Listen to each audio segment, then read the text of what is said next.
Ketua dan anggota Majelis Hakim yang mulia, saudara termohon dari KPU, pihak terkait dari kuasa hukum Paslon 2 dan saudara dari Bawaslu. Dalam perjalanannya yang mulia, MK Indonesia pernah memberi warna progresif bagi perkembangan hukum konstitusi di Indonesia dan pernah dinilai sebagai lembaga penegak hukum yang sangat kredibel. Harvard Handbook tahun 2012 seperti ditulis oleh Tom C. menilai MK Indonesia adalah salah satu dari 10 MK paling efektif di dunia. Studi tentang perjalanan masa lalu MK yang bagus pernah ditulis juga dalam beberapa jurnal ilmiah. Dari Amerika Serikat ada disertasi yang ditulis oleh Pastor Stefanus Hendrianto yang kemudian diterbitkan dalam bentuk buku berjudul Law and Politics of Constitutional Courts, Indonesia and the Search for Judicial Heroes, diterbitkan oleh penerbit ternama di Amerika.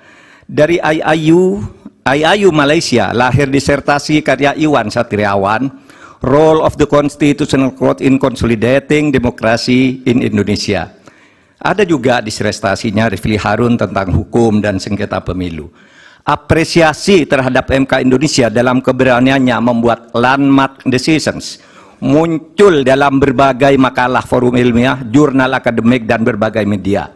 Bahkan dalam konteks penyelesaian sengketa pemilu, Begawan Hukum Sacipto Raharjo pernah menulis tulisan di harian Kompas 14 Juli 2009 dengan judul Tribute untuk Mahkamah Konstitusi yang di dalamnya mengatakan begini, mungkin kita perlu mendirikan sebuah monumen agar orang selalu mengingat bahwa Indonesia pernah memiliki Mahkamah Konstitusi yang bekerja dengan penuh penghormatan, tidak takut terhadap intimidasi. Harian Media Indonesia 7 Juli 2009 menulis editorialnya dengan judul Hormat untuk Mahkamah Konstitusi yang alinea pertamanya dimulai dengan kalimat untung ada Mahkamah Konstitusi. Majelis Hakim yang mulia, salah satu kunci pernah banjirnya apresiasi terhadap MK adalah keberanian MK dalam membuat landmark decisions.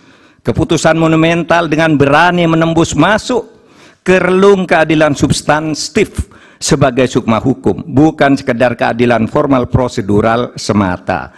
Dalam hal pengujian undang-undang misalnya, teori OPL atau Open Legal Policy itu lahir atau sekurang-kurangnya secara resmi digunakan pertama kali oleh Mahkamah Konstitusi.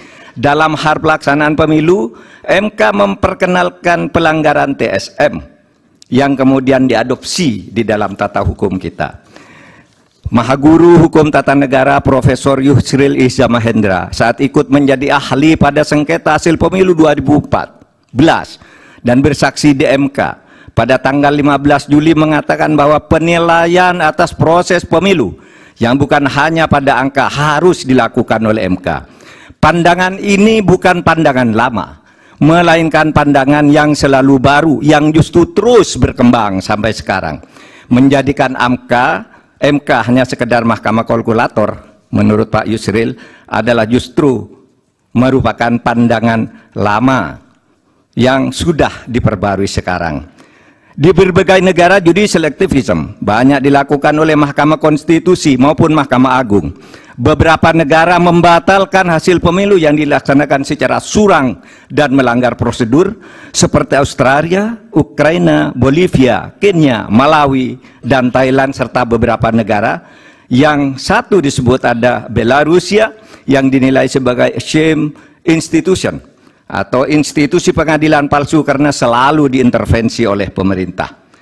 Akhirnya kami tahu sungguh berat bagi MK dalam sengketa hasil pemilu ini. Pastilah selalu ada yang datang kepada hakim yang mulia untuk mendorong agar permohonan ini ditolak. Dan pasti ada pula yang datang yang meminta agar MK mengabulkannya. Yang datang mendorong dan meminta itu tentu tidak harus orang atau institusi, melainkan bisikan hati nurani yang datang bergantian di dada para hakim, yaitu bisikan yang selalu terjadi antara ammaroh dan mutmainnah.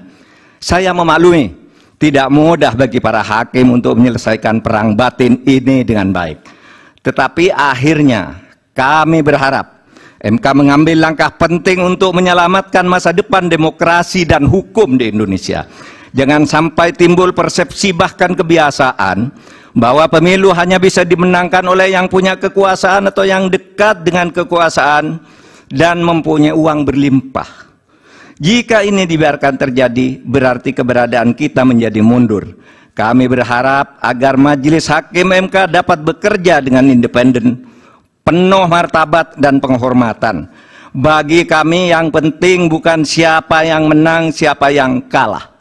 Bagi kami, masalah ini adalah beyond election, melainkan harus merupakan edukasi kepada bangsa ini untuk menyelamatkan masa depan Indonesia dengan peradaban yang lebih maju melalui antara lain berhukum dengan elemen dasar sukmanya, yaitu keadilan substantif, moral, dan etika. Terima kasih Yang Mulia. Assalamualaikum warahmatullahi wabarakatuh. Waalaikumsalam. Download Tribun X sekarang. Menghadirkan lokal menjadi Indonesia.